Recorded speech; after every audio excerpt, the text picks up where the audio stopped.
Mister prime minister, بہت شکریہ آپ کا وائس آف امریکہ کو وقت دینے کا۔ بہت شکریہ۔ آپ اقوام متحدہ جا رہے ہیں، پاکستان ہر دفعہ جنرل اسمبلی میں کشمیر کا مسئلہ اٹھاتا ہے، بھارت کے جو حالیہ اقدامات ہیں اس کے بعد ایسا دکھائی دیتا ہے کہ دنیا کشمیر کو مسئلہ نہیں سمجھتی، تو کیسے باور کرائیں گے عالمی رہنماؤں کو کہ کشمیر اب بھی مسئلہ ہے؟ دیکھیں،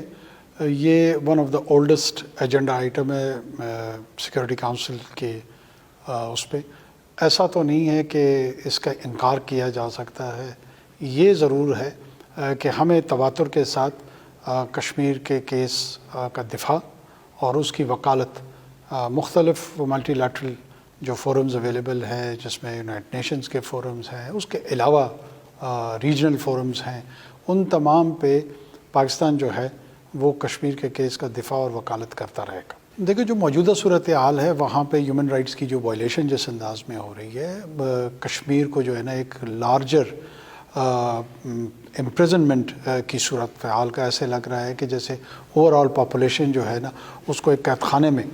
تبدیل کر دیا گیا ہے، لوگوں کی آواز کو سٹائفل کیا جا رہا ہے۔ انسانی حقوق کی اسی قسم کی صورتحال پاکستان کے متعلق بھی بیان کی جاتی ہے، تو پھر دنیا آپ کی آواز کو کیوں سنے گی؟ میرا نہیں خیال کہ پاکستان کو ہیومن رائٹس کے حوالے سے اس کرٹیسزم اور اس ڈائر سچویشن کا سامنا ہے جو کشمیر کے اندر ہندوستان کا رویہ ہے۔ صحافتی آزادیوں کا عالم تو یہاں یہ ہے کہ آپ عمران خان کا نام نہیں لے سکتے۔ آپ کسی کا بھی نام لے سکتے ہیں۔ صحافتی جو فریڈم آف ایکسپریشن کے حوالے سے میرے خیال میں ابھی بھی پاکستان کے جو انڈیکیٹرز ہیں وہ ریجن کے اندر وہ نسبتاً بہت بہتر ہے، اگر سب سے بہتر نہیں ہے۔ آپ ہیومن رائٹس کے حوالے سے، پاکستان کے حکومتی اور ریاستی اداروں کے کردار کے حوالے سے، پاکستان میں معاشی اصلاحات کے حوالے سے کوئی ایسا ایشو نہیں ہے جس پہ صدا بلند کرنے کی نہ آپ کو اجازت ہو بلکہ اس کو ایئر کرنے کا آپ کو موقع نہ ہو۔ نگران حکومت انتخابات کے حوالے سے قیاس آرائیوں کو کیوں ختم نہیں کر پائی ہے؟ میرا نہیں خیال کہ ایسی قیاس آرائیاں ہیں جس میں نگران حکومت کو انٹروین کر کے جو ہے نا اس کو ایڈریس کرنا چاہیے۔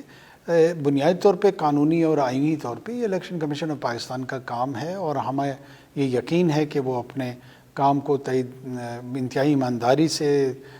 سر انجام دینے جا رہے ہیں، اور وہ اس پروسیس کو وہ آلریڈی انیشیٹ کر چکے ہیں، جس میں 2-3 آئینی تقاضے ہیں وہ پورے کر رہے ہیں، شاید ڈیلیمیٹیشن کے حوالے سے ہیں، اور جلد ہی وہ خود جس کا قانونی اختیار ان کے پاس ہے وہ دن کا تعین بھی کر دیں گے اور اس کا اعلان بہت جلد ہو جائے گا۔ نگران حکومت کا بنیادی کام بھی انتخابات میں معاونت کرنا ہے، آپ تمام کام کر رہے ہیں سوائے انتخابات کے۔ جو انتخابات کے عمل کی معاونت ہے اس سلسلے میں بہت سارے اقدامات ہماری حکومت لے چکی ہے۔ اگر یہ ایک پہلو ہے کہ اس کا شاید تشہیر کم ہو رہی ہے، اس کا اظہار کم ہو رہا ہے، تو وہ ایک پہلو ہو سکتا ہے، لیکن ایسا قطعاً نہیں ہے کہ انتخابات کی معاونت کے حوالے سے ہم کوئی اقدامات نہیں لے رہے۔ ہم روزانہ کی بنیاد پہ یہ جو نگران حکومت ہے وہ الیکشن کمیشن آف پاکستان کے ساتھ مختلف جو ان کی ضروریات ہیں ان ضروریات کو پورا بھی کرتے ہیں، اور ان میں جہاں جہاں ان کو تعاون درکار ہوتا ہے ہم بھرپور تعاون پیش کر رہے ہیں۔ صدر الوی نے انتخابات کی تاریخ تجویز کی ہے، اگر سپریم کورٹ 90 دن میں انتخابات کا کہتی ہے تو حکومت اس پہ کوئی اعتراض تو سامنے نہیں لے کے آئے گی؟ دیکھیے، حکومت کا اعتراض بنتا نہیں ہے۔ اگر اعتراض ہوگا یا نہیں ہوگا، میں دوبارہ عرض کرتا چلوں کہ یہ mandate election commission of Pakistan کا ہے، یہ نگران حکومت کا مینڈیٹ نہیں ہے۔ نگران حکومت نے معاونت کرنی ہے، اسسٹنس کرنی ہے، اور ہمارا جو اسسٹنس کا رول ہے، چاہے وہ فائنینشیل ریسورس اویلیبل کرنے کے حوالے سے ہے، سیکیورٹی کے حوالے سے ہے، وہ آپ کو نظر آئے گا کہ ہم ود کمپلیٹ پریپریشن اور ہم مکمل اس کے نیک نیتی کے تحت الیکشن کمیشن آف پاکستان کو اس پہ سپورٹ کریں۔ لیکن اس سے پہلے پنجاب کے الیکشن میں حکومت نے سیکیورٹی کا جواز سامنے لایا تھا اور وہ انتخابات نہیں ہو سکے۔ یقیناً اس وقت جو ہے حالات ایسے ہوئے ہوں گے اور حکومت کے پاس یہ جواز ہوگا جو توجیہات انہوں نے پیش کی تھیں، اور اس کو مختلف فورمز پہ تسلیم بھی کیا گیا۔ اس وقت بھی پاکستان کی مشرقی اور مغربی سرحدیں غیر محفوظ ہوتی جا رہی ہیں، تو کیا اس جواز کی بنیاد پہ انتخابات میں تاخیر تو نہیں ہو جائے گی؟ سر دست مجھے ایسا کوئی امکان نظر نہیں آتا، گرچہ مغربی محاذ پہ بھی اور مشرقی محاذ پہ بھی ایسے الارمنگ سچویشن ضرور ہے جہاں پہ ہماری جو سیکیورٹی تھریٹ اور اس کے ریکوائرمنٹ جو رسپانس میکانزم ہے وہ بڑھ رہا ہے، لیکن ہمیں پورا یقین ہے کہ انشاءاللہ ہم بیک وقت اس پہ بھی قابو پا لیں گے اور جو الیکٹورل پروسیس کی ایکسرسائز ہے اس کو بھی ہم مکمل کرا لیں گے۔ عمران خان کے اوپر جو الزامات ہیں وہ زیادہ تر وہی نہیں جو ماضی میں ہر مقبول لیڈر کے اوپر لگائے گئے، تو یہ تاثر درست نہیں ہوگا کہ انہیں سیاست سے باہر کرنے کا ایک راستہ ہے؟ دیکھیں جی، یہ ایک تو سب جوڈس میٹر ہے اور اس میں جتنے بھی ہمارے ایک جوڈیشل پروسیس یا ڈیو پروسیس ہے اس کے تحت یہ تمام الزامات اور ان الزامات کے جو نتائج ہیں ان کا بھی ہمیں انتظار ہے۔ یہ تاثر اگر جا رہا ہے، یہ میں سمجھتا ہوں کہ درست تاثر نہیں ہے، اور امید بھی یہ کرتا ہوں کہ یہ جو جوڈیشل پروسیس ہے یہ ٹرانسپیرنٹ ہو، اور تاکہ ان کے فالوورز اور جو دوسرے آبزرورز ہیں سب کو یہ نظر آئے کہ یہ کسی کو سیاست سے دور کرنے کا عمل نہیں، بلکہ جو ایک لا آف دا لینڈ اپنی کورس لینا چاہتا ہے، اپنی راہ لینا چاہتا ہے، وہ راہ لے۔ یہ اس کا اطلاق میری ذات پہ بھی ہونا چاہیے اور باقی لوگوں پہ بھی ہونا چاہیے۔ آپ کی نگران حکومت کے متعلق یہ تاثر کیوں ہے کہ یہ جی ایچ کیو کا سویلین چہرہ ہے؟ دیکھیں، یہ تاثر ہر حکومت کے حوالے سے آتا ہے، یہ کوئی نیا تاثر نہیں ہے۔ یہ تاثر عمران خان صاحب کے حکومت جب 2018 کے الیکشن میں آئی تو سلیکٹڈ حکومت کا الزام اسی بنیاد پہ لگایا جاتا تھا، پھر جب پی ڈی ایم کی حکومت آئی پھر ان پہ بھی یہی تاثر تھا اور یہی الزام لگایا جاتا تھا، اس سے قبل بھی اسی طرح کے الزامات۔ یہ پاکستان کے مخصوص جو پولیٹیکل حالات ہیں ان میں اس قسم کے تاثرات ابھرتے ہیں، اور جب نئے ارینجمنٹ آتی ہے پھر وہ نئے چہرے اور نئی لیڈرشپ کے ساتھ تسلسل کے ساتھ یہ تاثر قائم رہتا ہے۔ میرے خیال میں اس کی اتنی زیادہ ریلیونس ہے نہیں۔ ہم ایک کانسٹیٹیوشنل کنٹینیویشن ہے، آرڈر ہے، ایک لیڈر آف دا ہاؤس اور لیڈر آف دا اپوزیشن جو کہ کانسٹیٹیوشنلی مینڈیٹڈ تھے کہ انہوں نے تجویز کرنا تھا ایک نگران حکومت کے سربراہ کو وفاق میں، اور صوبوں میں بھی یہی عمل تھا۔ ہم اس عمل سے گزرے ہیں اور اسی عمل کے نتیجے میں یہ نگران حکومت اس کی پیداوار ہے۔ پاکستان کا افغانستان کے ساتھ تناؤ بڑھتا جا رہا ہے، ایک پشتون لیڈر ہونے کی حیثیت سے آپ کو طالبان میں بات چیت کرنے میں کیا مشکلات ہیں؟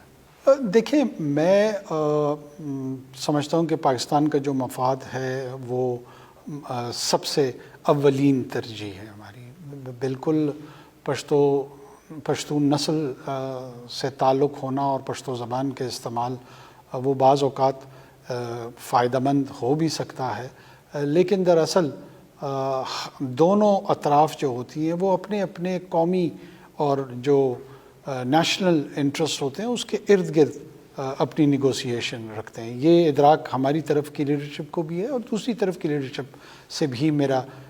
یہی گمان ہوگا کہ وہ بھی اپنے اپنے مفادات کو دیکھ کے فیصلے کریں گے۔ پاکستان دنیا کو طالبان سے انگیج کرنے کا کہتا رہا ہے، لیکن طالبان تو اس وقت پاکستان کی بات نہیں سن رہے۔ میرا یہ نہیں خیال کہ یہ تاثر ہے کہ طالبان پاکستان کی بات نہیں سن رہے، نہ کوئی ایسی بات ہے کہ پاکستان کو بہت مخصوص ڈیمانڈ طالبان کے حوالے سے رکھ رہے ہیں۔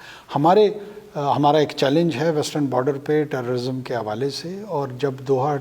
نیگوسیشنز ہو رہی تھی اس میں بھی خطے کے ممالک جس میں پاکستان شامل ہے، چائنا، سینٹرل ایشیا، رشیا، اور جو آئی ایس ایف اور نیٹو کی فورسز تھی جو خطے سے جا رہی تھی، یہ تمام قوتوں کا ٹی ٹی اے کے ساتھ ایک نقطہ جس پہ بہت ڈیٹیل میں بات چیت ہوئی تھی وہ یہی تھی کہ افغان سرزمین جو ہے نا وہ کسی بھی مملکت کے خلاف ٹیررزم کے حوالے سے استعمال نہیں ہوگی، جس کی انہوں نے دوحہ میں ان نیگوسیشنز کے دوران وہاں پہ کمٹمنٹس بھی دی تھی۔ اور میں سمجھتا ہوں کہ ایک پائیدار اور اچھے تعلقات کے لیے خطے کے اندر ہمسایوں کے ساتھ وہ خود بھی اس پہ کنونسڈ ہیں۔ اب وہ کیوں نہیں ہو پا رہا، اس کی مختلف وجوہات ہیں، مختلف وجوہات ہو سکتی ہیں۔ پاکستان ان پہ ہمتاً مختلف پہلوؤں پہ اس پہ غور کرتا ہے، اور ہم وقتاً فوقتاً جو ہمارا کردار ہے اس پہ وہ بھی ادا کر رہے ہیں، اور جو دوسری جانب سے کردار ہم چاہتے ہیں اس کے متعلق بھی جو رائٹ فورمز ہیں اس پہ ہم انگیج ہیں۔ آرمی چیف یہ عندیہ دے چکے ہیں کہ ٹی ٹی پی کے خلاف افغانستان کے اندر بھی کارروائی کر سکتے ہیں، تو کیا کوئی سرجیکل اسٹرائک یا ڈرون حملے کی آپشن ہے کہ آپ کے کارڈز پہ؟ دیکھیں، پاکستان کے پاس رائٹ ٹو ڈیفینڈ موجود ہیں۔ ہم اپنے سرزمین کی اور اپنے لوگوں کی حفاظت کے لیے جہاں جہاں سمجھیں گے کہ ہمیں ایکشنز لینے چاہیے وہ ہم ضرور لیں گے۔ ان اسپیسیفکس پہ میں نہیں جاؤں گا کہ وہ کون سے آپریشنل ڈیسیجنز ہیں جو پاکستان لے سکتا ہے۔ جب ضرورت اس تھریٹ کے مطابق ہمارے سامنے آئے گی، ہم وہ فیصلے لیں گے، اور انشاءاللہ وہ نظر آ جائیں گے کہ ہم کیا کرنا چاہتے ہیں یا کیا کر سکتے ہیں۔ آپ امریکہ کی طرف سے افغانستان میں چھوڑے گئے اسلحے کی بات کرتے ہیں، تو کیا یہ امریکی قیادت کے سامنے رکھیں گے اپنے دورے کے دوران؟ دیکھیں، ایک تو یہ تاثر جیسے کوئی ایک سازش ہوئی ہے اور امریکہ نے اس سازش کے تحت ایک اسلحہ چھوڑ کے اس خطے سے چلے گئے ہیں، اگر ایسا تاثر ہے تو ایسا تاثر بالکل درست نہیں ہے۔ نہ ہم نے ابتدا میں یہ بات کہی ہے، نہ کہنے کا مقصد یہ تھا کہ ہم کسی مملکت پہ، وہ امریکہ ہو یا کوئی اور ہو، اس پہ کوئی الزام در رہے ہیں۔ امریکہ کے بعد پاکستان کے مشرق وسطیٰ کے اتحادی بھی بھارت کے قریب ہوتے جا رہے ہیں، تو کیا واقعی اسلام آباد سفارتی تنہائی کا شکار ہو رہا ہے؟ میں تو خیر کسی طور پہ بھی اس تاثر کا نہ قائل ہوں، نہ میں اس کو اس زاویے سے دیکھ رہا ہوں۔ میرے خیال میں جو گلوبل ارینجمنٹ ہے وہ بلاکس کی، بڑی طاقت کی یا ان کے ساتھ جڑے ہوئے مڈ سائز کی طاقتوں کی، یہ بہت سارے جگہوں پہ ان کے کنورجنس آف انٹرسٹ ہوتے ہیں، وہ قریب آ جاتے ہیں، اور کہیں پر کانفلکٹ آف انٹرسٹ ہوتا ہے تو وہ ایک دوسرے سے دور ہو جاتے ہیں۔ ایسی ہی صورتحال جی سی سی کے حوالے سے بھی ہے۔ جی سی سی کا ایک بہت بڑا ہائیڈرو کاربن کی ان کی ایکسپورٹ ہے، تو 1.5 ارب کی جو چائنیز پاپولیشن ہے، کیا اس کی ایکسپورٹ مارکیٹ کو وہ کمپرومائز کر دیں گے، چھوڑ دیں گے، اور ایک نئے بلاک جس کا خیالی تصور پیش کیا جا رہا ہے اس میں جڑ جائیں گے؟ میرے خیال میں یہ حقیقت کے قریب قطعاً نہیں ہے۔ تو چین، روس اور ایران کے ساتھ بڑھتے ہوئے تعلقات میں کیا پاکستان امریکہ کے ساتھ اپنے مراسم کو ماضی کی سطح پہ لے کے جا سکتا ہے؟ میں دوبارہ آپ کو یہی عرض کرتا چلوں کہ یہاں پر ہمارے ریلیشن شپ ریجن کے اندر اس کے اپنے تقاضے ہیں، اور انہی تقاضوں کے تحت پاکستان کے رشتے استوار ہوں گے، اور ساتھ ساتھ میں ہمارے جو ویسٹرن ہیمسفیئر کے ساتھ ایک تاریخی طور پہ 7 دہائیوں سے جڑا ہوا ایک تعلق ہے، اس کی اپنی ایک اہمیت ہے، اور اس کی نوعیت جو ہے وہ میں سمجھتا ہوں کہ آنے والے دہائیوں میں بھی برقرار رہے گی۔ بھارت کے بعد افغانستان سے بھی ہماری تجارت نہیں ہو رہی، ایران سے ویسی مشکلات ہیں، چین کے ساتھ ہماری تجارت ڈیفیسٹ میں ہے، تو ایسے میں کیسے پاکستان کی معیشت جو ہے وہ بہتر ہوگی؟ اچھا، مجھے نہیں پتہ کہ یہ کس نے یہ تاثر پیدا کیا کہ ہماری افغانستان کے ساتھ تجارت نہیں ہو رہی۔ ہمارے افغانستان کے ساتھ بڑی ریگولر تجارت ہو رہی ہے۔ افغان نیشنل ٹرانزٹ ٹریڈ کے حوالے سے چند ایشوز ضرور تھے جس کو ہم ایڈریس کر رہے ہیں، اور اس میں ایک پہلو غیر قانونی تجارت کا آ رہا تھا جس کے اوپر فوکس کر کے ان چیلنجز کو ہم نے دور کیا ہوا ہے۔ میں سمجھتا ہوں کہ ہمارے جو تجارتی تعلقات ہیں افغانستان کے ساتھ وہ بہتر ہو رہے ہیں، اور وہ صرف افغانستان کے ساتھ نہیں بلکہ عمومی طور پہ جو پورا سینٹرل ایشیا ہے اس کے ساتھ بھی بہتر ہونے جا رہے ہیں، اور یہ کنیکٹیوٹی جو ہے وہ ہر طرف ٹریڈ کی کنیکٹیوٹی جو ہے اس کا ادراک بھی موجود ہے، اور وہ